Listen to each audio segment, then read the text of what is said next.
9th of May 2022, international sanctions in response to Vladimir Putin's invasion of the Ukraine is ravaging the Russian economy or not. The efficient group's Dawie Roodt returned from a visit to Moscow a couple of days ago. Dawie Roodt, welcome to our African Bonbon series of the Northwest University Business School. You seem to suggest there's no sign of international sanctions impacting the ordinary Russians. Yes, thank you. I came back from Russia a few days ago. It was a wonderful experience to be in Russia because Russia is an amazing place. And I saw a couple of things that really surprised me, but from the economy's view that I had, or the view that I had on the economy, is that nothing has changed. In fact, I've spoken to many people. It's business as usual. There are absolutely no shortages. The prices in Russia of just about all things are a little bit cheaper than what we pay in South Africa. For example, the price of petrol is less than half what we pay in South Africa for petrol. It's the beginning of their tourist season now, and everybody seems to be happy and working quite hard and getting ready for a tourist season. But the price of petrol can't be an indicator, Dawie, because they're oil producers, so that should be cheaper. Of course. Is that an indicator? Yeah, of course. Yeah. No, that's just an indicator. Obviously, they oil producers, so the petrol price would have been much lower. I'm just mentioning that the petrol price is less than half than what we pay in South Africa. And other things are also generally a little bit cheaper. The one thing that the Russians are complaining about is that, especially the elderly, they are complaining about rising inflation right there, and especially people depending on an income from the state.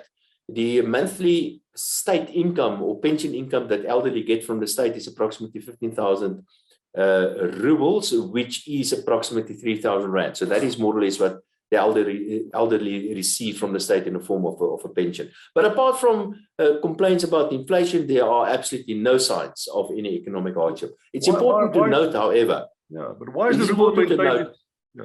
Sorry, why is the ruble maintained its strength?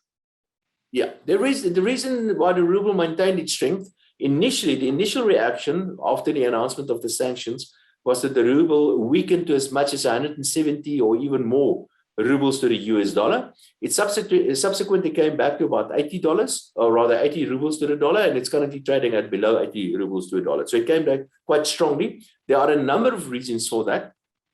One is that their central bank increased interest rates quite a lot, to close to 20%. Subsequently, they reduced that a bit again. They introduced all sort of quite strict foreign exchange regulations, so it's very difficult to take money out of Russia. And they implemented a couple of other things, like, for example, to close down the financial markets for a few days and so on. Now, all these measures supported the ruble itself.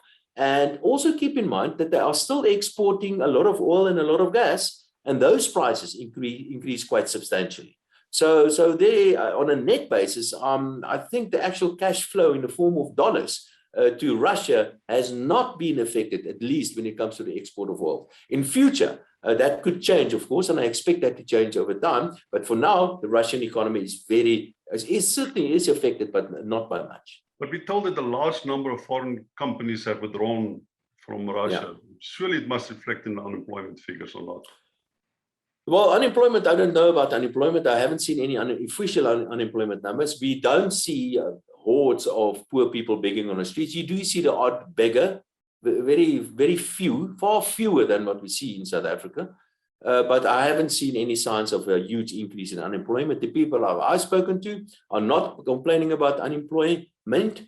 And you talk about a lot of countries or a lot of companies that withdrew from Russia. I can tell you, I saw companies like, for example, McDonald's. They're still there. They're still doing business. And many other ones that are still doing business in Russia. So some of them, maybe they're still in the process of withdrawing from Russia, but they're still there and they're still doing business. Food security is a big question in Africa. And Russia and the Ukraine produce 40% of the world's wheat. Do you have any idea how it will impact on Africa? Yes, I have an idea. I know that the planting season has just started in Ukraine, and they will plant significantly less than usual.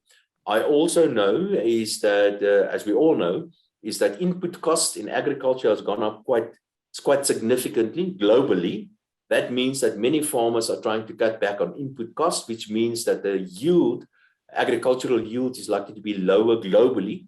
And I'm afraid many countries will be affected, especially poorer countries. And there are few countries that import directly from the Ukraine and also from Russia.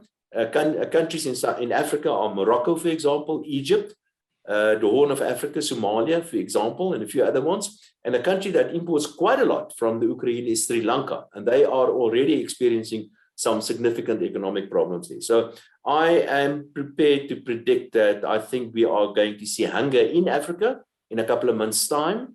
And as usually, it will be the poorer countries that will be affected. Let me just return to another question.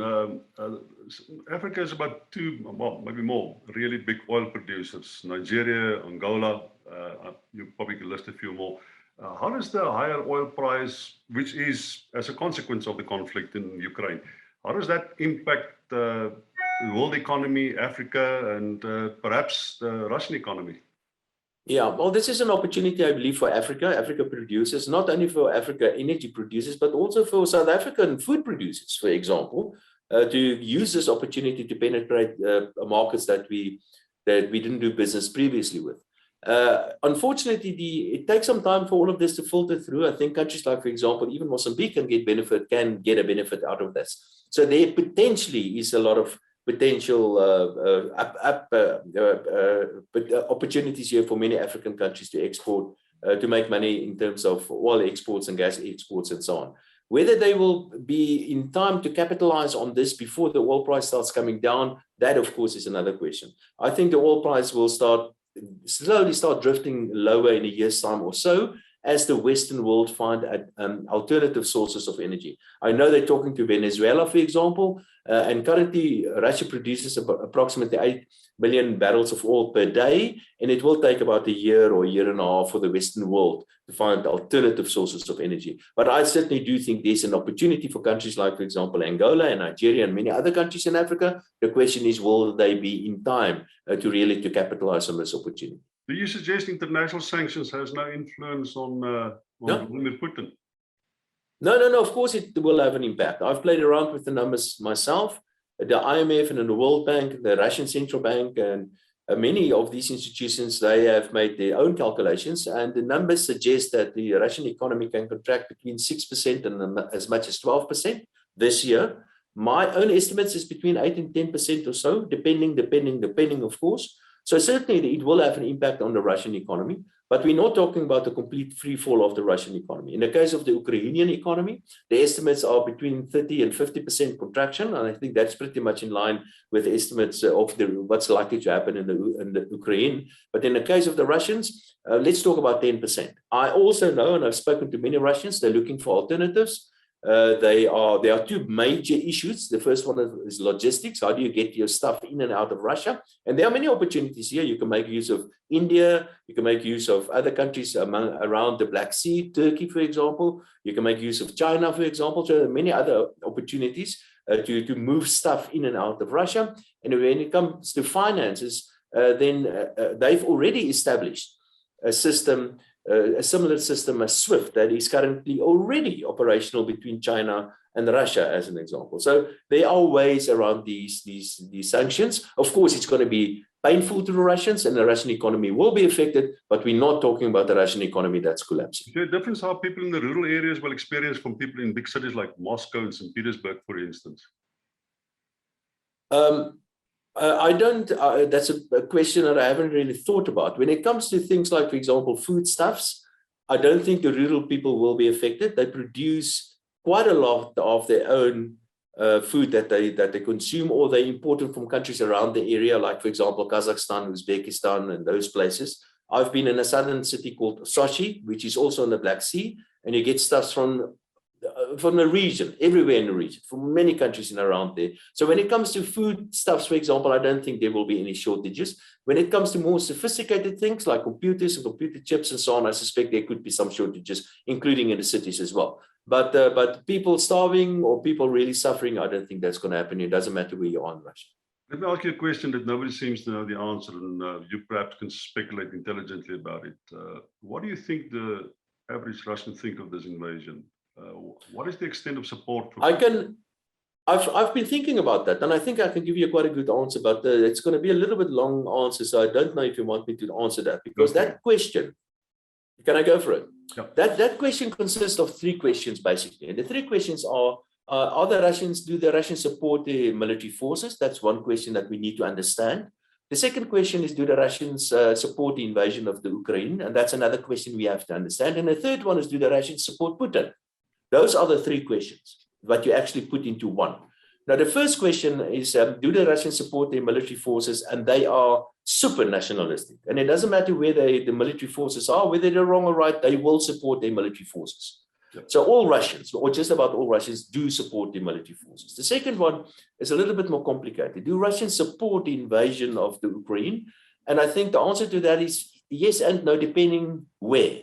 Most Russians will support the Russia in taking over the Donbas area. And there's a context to this that we need to understand. And we have to remember that we get a Western perspective, but there's another perspective as well. I'm not trying to defend anybody. I'm just saying there's more to the story than what we've learned and heard from the Western media. So most Russians will probably support Russia taking over the Donbas area. Most Russians will probably support Russia taking over the Crimea as well, or Crimea, as it's called in the West. And keep in mind, there's another sliver of land called Transnistria, which is between Moldova and the Ukraine. And there's a good possibility that a similar sort of situation can play itself out there. But so most Russians will probably support Russia taking over the Donbas and the Crimea. Whether most Russians support the rest, or Russia taking over the rest of the Ukraine, I'm not so sure. I think perhaps a smallish majority of Russians will say, listen, this is the Ukraine, we shouldn't be there, and they are our brothers. We shouldn't get involved militarily. I think that will probably be the view of most Russians when it comes to the rest of the Ukraine. But Donbas and the Crimea, I have little doubt that majority of Russians will support that, the takeover of that. And then the last question about Putin. And there I get different views. And I think there are a number, and quite a large, significant, at least minority, but a significant minority that are fanatical Putin supporters.